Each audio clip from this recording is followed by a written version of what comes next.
Well, I'd like to thank everybody for coming out tonight, and like I said, this is amazing that so many people have showed up. I mean, if we look at the turnout for the primary election that just recently happened, we had about 18% turnout. And of that 18% turnout, I'd like to point out that many of those people that did show up to vote weren't permitted to vote because their affidavit, because they weren't on the voter rolls. If you look me up, I am the attorney that filed the large federal lawsuit trying to take the people who are disenfranchised and get their vote counted. That, I think, would really speaks volumes about who I am. I'm willing to stand up to large interest, which is the Board of Elections in the state of New York, to try to get people their rights to vote back. I think that what we're facing today is a true crisis between the corruption in government, between the horrible campaign finance system, and I think that people are very apathetic, and that's why they're not turning out to vote. I really want to change that. I really want to be a voice for everyone here. I want to make it so that the turnout is enormous because they believe in the candidates that they have up there, and not just because they're party hacks that have been there for 20, 30 years. Thank you. I'm running for Congress to build on a record that I'm very proud of, on a record of accomplishment, a record of making a difference for so many, not just locally, not just regionally and across our state, but even as a legislator. You do have the opportunity to see up close and personal how one person working with others and other levels of government across party lines can get things done and make a difference. That's what Steve Israel knows. When I earned his endorsement, he knows that I am the best candidate to best take forward our core democratic principles and win the general election in the fall. But I'm running not just to build on a record of accomplishment, but to continue my outstanding work with my staff on making a difference for so many. Here's an example that I like to cite. Dear Legislator Stern, I would like to take this opportunity to thank you for all of your help. I just learned my mother's home care assistance will be restored. She's 92 with dementia, and I'm her only caregiver. This assistance will assure her safety and give me some rest and peace of mind. This would not have happened without you. It is wonderful to know that I have a public official who truly cares. That's why I'm running for Congress, and I ask for your support. Thank you. Thank you. I hope you walk away, get a little sense of who we are. I can tell you this is a seat not about any one of these candidates sitting up here. It's about you and who would be your closest voice, who would fight for you the hardest, and who would try to deliver the best results for you. I can tell you I've been a fighter all my life. This is another fight for me, and I'm really made for this fight. And I'm happy to say I would like to go to Congress and be your voice and your advocate.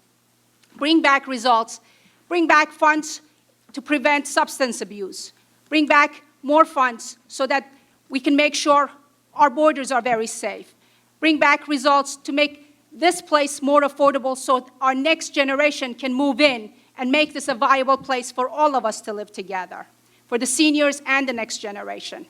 Also work very hard to make sure that Planned Parenthood is there because it's a place for a lot of people who don't have another place to go to. It's about being a voice for people who don't have a voice. Thank you. Everyone up here is a good Democrat, and there's not much difference between us on policy issues, but I'm the one candidate that has a proven record of standing up to powerful interests to get things done on behalf of people, whether it was balancing the budget in Nassau County, whether it was fighting with the PBA when necessary, whether it was fighting Fix Albany and getting in trouble with Shelley Silver and Joe Bruno at the time. I've done everything I can to try and fight on behalf of people to make things better for people. I still believe in politics. Everybody's sick of politics these days. I still think politics is a noble profession. I still believe in the American dream. It's very simple. You work hard every day, you make enough money so you can afford to buy a house, you can educate your kids, you can buy health insurance, and you can retire one day without being scared. I'll do everything I can to address the structural problems that exist in this country, trying to build a coalition, a band of doers, Democrats and Republicans, working together to try and solve problems to make this country achieve its great potential that it has, because it's still the greatest place on earth, but there's serious problems that we face right now. And it requires people that are willing to stand up and be counted because they're people of goodwill that actually want to do the right thing. It's not about extremism on each side, fighting each other just for the point of staking up for a particular point. It's about getting things done to actually solve problems to make people's lives better, and that's what I'll do if I'm your congressman. Thank you. So again, I'm running for Congress because I believe that the things I've done in my past are important, and I think I understand how to navigate challenges that we face at the local level, the state level, the federal level. There are issues that are not just important to us here in Great Neck, but in Suffolk County, in Queens. The next congressman will be representing 3 different counties. We need to deal with co-op issues and how they're overtaxed. We need to deal with airplane noise. We need to deal with challenges that we're facing here with infrastructure and our bays and our water underneath where we are. At the end of the day, there are so many challenges with infrastructure and cost and trying to make our communities sustainable, helping our schools, which are facing challenges as well. In some respects, they may even be under attack. There's a disconnect between how our teachers are respected and how testing is applied. And so that needs to be changed. The federal government needs to have a different analysis, a different mechanism for connecting to schools, because right now it's not working. I think that there are so many areas where a congressman needs to focus, but it has to start locally. It has to start with the people who are living in the community, who are dealing with challenges that they're facing, and we need to figure out how to work together, but how to get those resources, pass the laws, make sure that we're doing everything necessary to give us a fighting chance to make the dream come true. At the same time, we have to stand. I'll close with one second. It was a fast minute.